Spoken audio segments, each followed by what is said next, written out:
This is a Motorific torture track set by Ideal. Ideal was a company founded in 1907. All these toy companies were started at the beginning of the century, and they were known for their toy dolls, board games, a whole bunch of cool things. They came up with the idea for the mousetrap game, the 8-ball, Rubik's Cube. A lot of popular toys originated through Ideal, but they ended up being marketed by other companies. In the early 70s, Ideal was one of the top 3 toy companies in America. I bought a Motorific set for my brother on Christmas of 1965 because I wanted to play with it. We were at a local Ace Hardware, and he was with me. He talked me into it. He said I can play with it, so I bought it for him. It was the Motorific Elkin Highway torture track set. You know, back then Ace Hardware had a huge toy section, especially around Christmas. A lot of toys to choose from at an Ace Hardware. This is not a racing set, quote marks with your fingers, per se, but more of a single lane test/crash track set run for these individual cars, which they all had their own chassis, ran on 2 AA batteries, had interchangeable bodies, quite a few to choose from, quite a collectible item now. If you're into cars, you would really have fun with this, but like I said, it wasn't a racing game, it was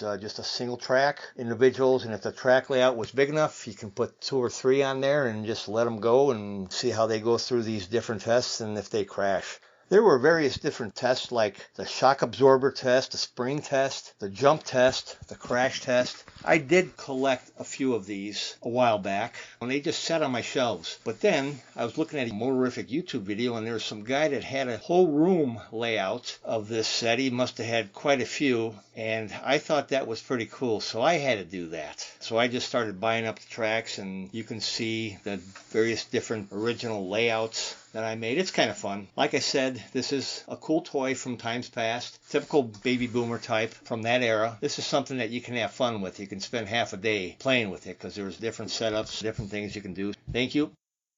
Hope you enjoyed this. Wait, are we done?